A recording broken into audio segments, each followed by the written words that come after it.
MV foundation కి సంబంధించిన వాళ్ళు విద్యారంగానికి 20% నిధులు కేటాయించాలి ప్రవేశపెట్టబోయే రాష్ట్ర బడ్జెట్ లో అని డిమాండ్ చేస్తూ ఈరోజు రౌండ్ టేబుల్ సమావేశం నిర్వహిస్తున్నారు. వాళ్ళ సమావేశానికి సిపిఎం పార్టీ రాష్ట్ర కమిటీ సంపూర్ణంగా మద్దతు ఇస్తుంది.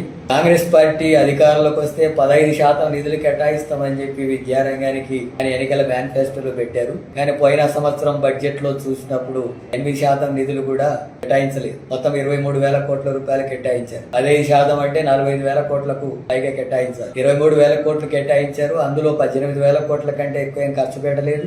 3-4,000 కోట్లు ఇప్పటికీ ఖర్చు పెట్టకుండా ఉన్న పరిస్థితుంది.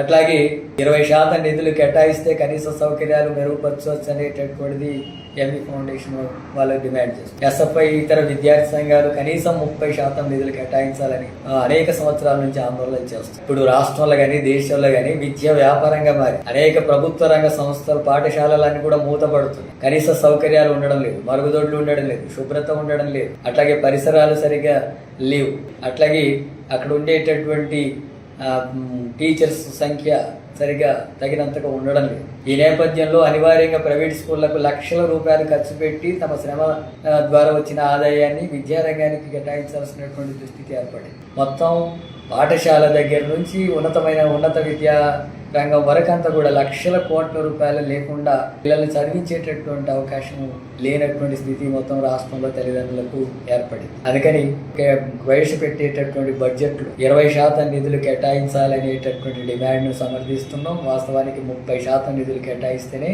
విద్యారంగం ప్రైవేటీకరణ కాకుండా ప్రభుత్వ రంగంలో నాణ్యమైన విద్యను అందించడానికి అవకాశం ఉంటుంది. ఆ రకం కేటాయించాలని చెప్పి సిపిఎం పార్టీకి డిమాండ్ చేస్తున్నాం.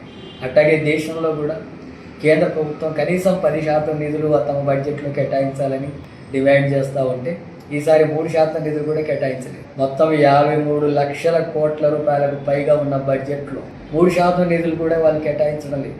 దాని ఆరోపణలో విద్యారంగం బాధ్యత నుంచి ప్రభుత్వం తప్పుకుంటుంది. పూర్తిగా కార్పొరేట్ విద్యారంగాన్ని అభివృద్ధి చేయడానికి యూనివర్సిటీస్ కూడా ప్రైవేట్ యూనివర్సిటీస్ వీటికంతా అనుమతులు ఇస్తూ విద్యా వ్యాపారంగా మార్చి దోపిడీ చేసుకోవడానికి అనుకూలమైన పద్ధతుల్ని కేంద్ర ప్రభుత్వం కూడా అనుసరిస్తుంది. కేంద్ర రాష్ట్ర ప్రభుత్వాలు అనుసరిస్తున్నటువంటి విద్యా ప్రైవేటీకరణ, వ్యాపారం, కార్పొరేటీకరణ విధానాల వల్ల రాష్ట్రంలో దేశంలో తల్లిదండ్రులు తీవ్రమైనటువంటి ఇబ్బందులకు నష్టాలకు గురవుతున్నారు. అట్లాగే పేద కుటుంబాలు అనగానటువంటి తరగతులు విద్యలో ఉన్నతమైనటువంటి విద్యలో వెనకబడుతున్నటువంటి పరిస్థితి ఏర్పడుతుంది. ఈ రూపంలో మరో మనువాద దృక్పథం అమలు జరిగే పరిస్థితులు దేశంలో వచ్చినాయి. శూద్రులు చదువుకునే హక్కు లేదనేటటువంటి పద్ధతుల్లో ఇప్పుడు పేదవాడు ఎవరు చదువుకునే హక్కు లేదనేటటువంటి పద్ధతుల్లో ఆధునిక మనువాదం అనేటటువంటిది కేంద్ర ప్రభుత్వం రాష్ట్ర ప్రభుత్వాలు అనుసరిస్తున్న విధానాలు దానికి అనుకూలంగా ఉన్నాయి. ఇప్పటికైనా కేంద్ర రాష్ట్ర ప్రభుత్వాలు విద్యారంగానికి నిధులు కేటాయింపులు పెంచాలనే సిపిఎం పార్టీగా డిమాండ్ చేస్తున్నాం. ఇటువంటి చేస్తున్న ఆందోళనలకు సంపూర్ణంగా మద్దతిస్తుంది. సిపిఎం పార్టీ కూడా ప్రత్యక్షంగా వీటి సమస్యల మీద ఆందోళన కార్యక్రమాలు నిర్వహిస్తుంది.